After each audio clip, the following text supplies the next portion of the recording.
Good morning friends, welcome to today's lecture of air conditioner. Friends, आज के इस lecture में बेसिकली हम बात करेंगे कि एयर कंडीशनर क्या होता है और वो किस तरीके से एयर को ठंडा करता है। इसके बारे में हम आज डिटेल में डिस्कस करेंगे। बिफोर स्टार्टिंग टुडेज लेक्चर, अगर आपको मेरे लेक्चर्स अच्छे लगते हैं तो मेरे चैनल को सब्सक्राइब कीजिए और जितना ज़्यादा पॉसिबल है उतना ज़्यादा वीडियोज़ को लाइक कीजिए और अपने फ्रेंड्स से शेयर कीजिए। मेरा ये जो वीडियो है उसके पीडीएफ का लिंक मैं अपने डिस्क्रिप्शन बॉक्स में डाल दूंगा, जिसको भी ये डाउनलोड करना है वहाँ पे जाके इजीली डाउनलोड कर सकता है। सबसे पहले हमारे लिए ये जानना ज़रूरी है कि एयर कंडीशनर के बेसिकली पार्ट्स क्या क्या होते हैं। तो याद रखिएगा, जैसा कि मैंने आपको चिलर में बताया था, एयर कंडीशनर के भी बेसिकली सेम पार्ट्स रहते हैं: condenser, compressor, expansion valve and evaporator. इस डायग्राम में आप देखेंगे तो ये आपका कंडेंसर है, ये आपका एक्सपेंशन वाल्व है, ये आपका इवेपोरेटर है एंड ये आपका कंप्रेसर लगा हुआ है। आफ्टर दैट इन सारे पार्ट्स के बारे में डिटेल में हम वन बाय वन करके आगे की स्लाइड्स में डिस्कस करेंगे। सबसे पहले हमारे लिए ये जानना जरूरी है कि वर्किंग प्रिंसिपल क्या होता है कि एयर कंडीशनर का। तो याद रखिएगा कि जैसा कि नाम सजेस्ट कर रहा है, एयर कंडीशनर एक वर्किंग प्रिंसिपल का काम है कि एक रूम जिसके अंदर हॉट एयर प्रेजेंट है उसको ठंडा करना with the help of a refrigerant. याद रखिएगा फ्रेंड्स, ये जो पूरी की पूरी साइकिल होती है चिलिंग की, इस पूरी साइकिल में सबसे इंपॉर्टेंट रोल आपका प्ले करता है रेफ्रिजरेंट। सबसे पहले हमारे लिए जानना जरूरी है कि रेफ्रिजरेंट की क्या क्या प्रॉपर्टीज़ होनी चाहिए। तो याद रखिएगा, रेफ्रिजरेंट का high latent heat of vaporization होना चाहिए। Second, it has high critical temperature. Third one is it's non flammable. It must be non-corrosive, non-explosive, low specific heat for liquids and it must have low cost also। ये सारी basic properties होती हैं जो एक refrigerant की होनी चाहिए।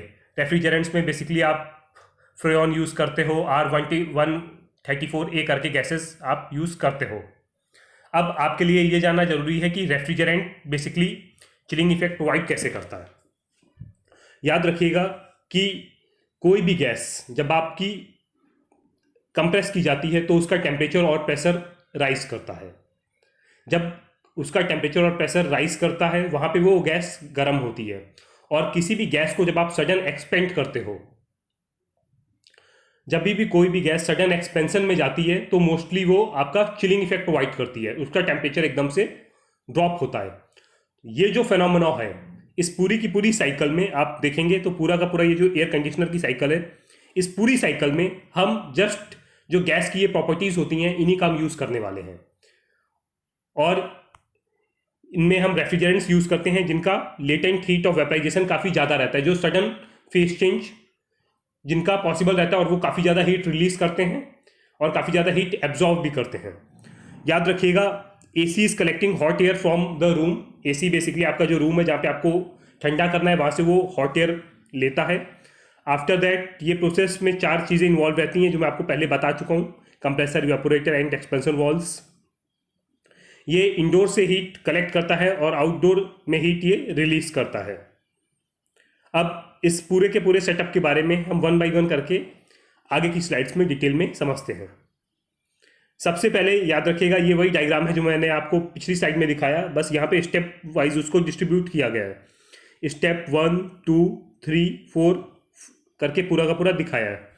सबसे पहले हम बात करते हैं स्टेप 3 to 4। ये जो स्टेप है, जैसा कि यहाँ पे नाम दिखाया गया एक्सपेंशन वाल्व, मतलब यहाँ पे जो भी मेरा आपका compressed refrigerant in liquid form है एट आपका हाई टेम्परेचर एंड प्रेशर, ये आपका बेसिकली जब इस इवेपोरेटर से मूव करता है तो यहाँ पे सडन एक्सपेंशन होता है। Refrigerant cycle starts with a low pressure liquid W gas. यहाँ पे आपका लो प्रेशर लिक्विड या फिर गैस का मिक्सचर होता है, ये एंटर करता है इवेपोरेटर में। याद रखिएगा, यहाँ पे एक्सपेंशन वाल्व लगा हुआ है। लो प्रेशर लिक्विड या गैस इस एक्सपेंशन वाल्व से जैसे ही एंटर करती है तो उसका सडन एक्सपेंशन होता है, जैसे कि नाम सजेस्ट करता है। एक्सपेंशन होगा तो ये यहाँ पे चिलिंग इफेक्ट एकदम से प्रोवाइड करेगा, मीन्स वो एकदम से गैस आपकी ठंडी होगी। इसका मतलब है, मान लीजिए आपकी एयर 35 डिग्री पे प्रेजेंट है और आपका जो सडन एक्सपेंशन की वजह से मान लीजिए आपका जो रेफ्रिजरेंट आपने यूज़ किया है उसका टेम्परेचर -4 डिग्री जाता है। इन दैट केस जो बेसिक फेनोमेना बोलता है केमिकल इंजीनियरिंग का कि हमेशा हीट ट्रांसफर होगा ताकि एक इक्विलिब्रियम की स्टेट अचीव हो सके। मतलब जो आपकी एयर है वो इस -4 डिग्री वाले का टेम्परेचर राइज करेगी और खुद का टेम्परेचर लूज करेगी, जिसकी वजह से आपकी जो रूम के अंदर प्रेजेंट एयर है वो एयर आपकी ठंडी होगी और जो आपका इसके अंदर रेफ्रिजरेंट प्रेजेंट है वो इवेपोरेट होगा और वो गर्म होगा। ये होता है बेसिक प्रिंसिपल जो इसके बेसिस पे ये इवेपोरेटर काम करता है। Refrigerant gets vaporized by taking heat from hot air in the evaporator, जैसा कि मैंने आपको बताया। It comes out of the evaporator as vapours but not as chilled air and on the other side chilled air is produce, जैसा कि मैं आपको बता चुका हूँ। अब बात करते हैं नेक्स्ट साइकिल की। नेक्स्ट साइकिल में आप देखेंगे तो बेसिकली ये 4 to 1। अब यहाँ से जो आपका गैस आगे की तरफ मूव कर रही है, इस गैस को यहाँ पे कंप्रेस किया जाता है। यहाँ पे आपका लो प्रेशर लो टेम्परेचर की गैस आगे की तरफ मूव कर रही है जहाँ पे उसको कंप्रेस किया जा रहा है। जब गैस को कंप्रेस किया जाता है तो उसका टेम्परेचर और प्रेशर दोनों के दोनों ही यहाँ पे राइज करते हैं। अब जब आपको गैस को कंप्रेस करना है तो उसके लिए आपको एक्सटर्नल सोर्स से एनर्जी प्रोवाइड करनी पड़ेगी, जिसके लिए हम इलेक्ट्रिसिटी का यूज करते हैं कंप्रेसर को चलाने के लिए। Now moving to next slide. अगले स्टेप पे आप देखेंगे तो स्टेप 1 to 2, इस केस में आप देखेंगे तो कंप्रेसर से ये आपका कंडेंसर की तरफ जा रहा है। मींस कंप्रेसर में मेरा हाई प्रेशर हाई टेम्परेचर पे गैस थी जो बेसिकली अब कंडेंसर की तरफ जा रही है। अब यहाँ पे जो आपकी गैस आ रही है उसका टेम्परेचर काफ़ी ज़्यादा है बिकॉज उसको मैंने कंप्रेस कर दिया है। मान लीजिए उसका टेम्परेचर 70 डिग्री है। इन दैट केस यहाँ पे जो एयर प्रेजेंट है उसका मान लीजिए रूम टेम्परेचर आपका 35 डिग्री है। इन दैट केस क्या होगा, जैसा कि केमिकल इंजीनियरिंग का प्रिंसिपल बोलता है कि हीट ट्रांसफर होगा एक इक्विलिब्रियम की स्टेट को अचीव करने के लिए।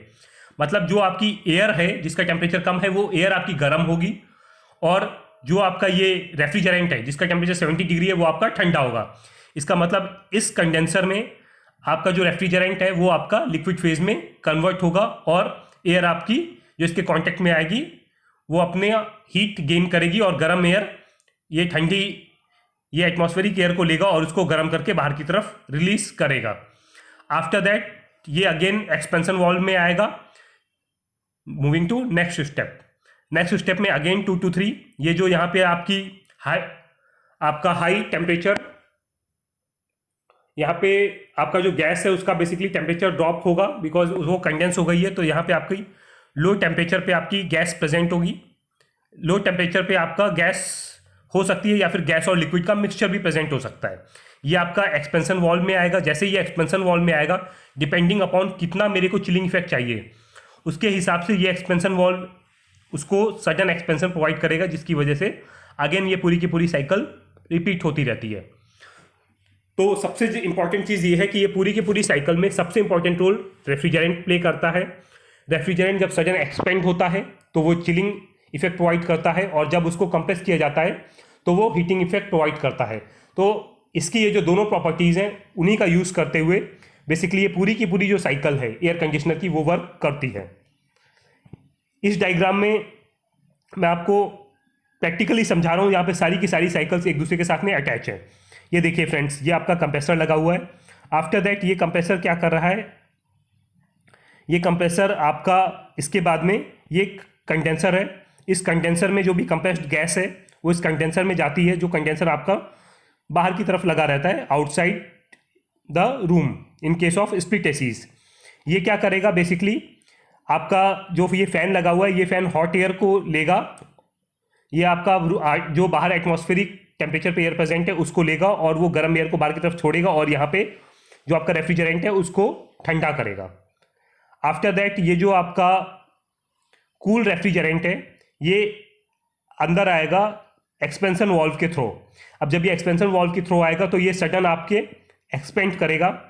देन आपका यहाँ पे इवेपोरेटर लगा हुआ है आपके रूम के अंदर। ये इवेपोरेटर जब इसके टच में आएगा, जब सडन गैस एक्सपेंड होगी तो यहाँ पे वो चिलिंग इफेक्ट प्रोवाइड होगा, जिसकी वजह से जो आपका रूम की एयर है, रूम की एयर का टेम्परेचर 35 डिग्री, बट यहाँ पे टेम्परेचर मान लीजिए -4 डिग्री आता है। तो ये जब उसके टच में आएगा तो ये रूम की एयर को ठंडा करेगा और खुद इसका टेम्परेचर जो है वो इवेपोरेट होगा और इसका टेम्परेचर राइज होगा रेफ्रिजरेंट का, जो आपका अगेन कंप्रेसर में जाएगा। सो ये पूरा का पूरा साइकिल आप देखेंगे तो इस तरीके से वर्क करता है। होप आपको ये पूरी की पूरी साइकिल क्लियर हो गई होगी।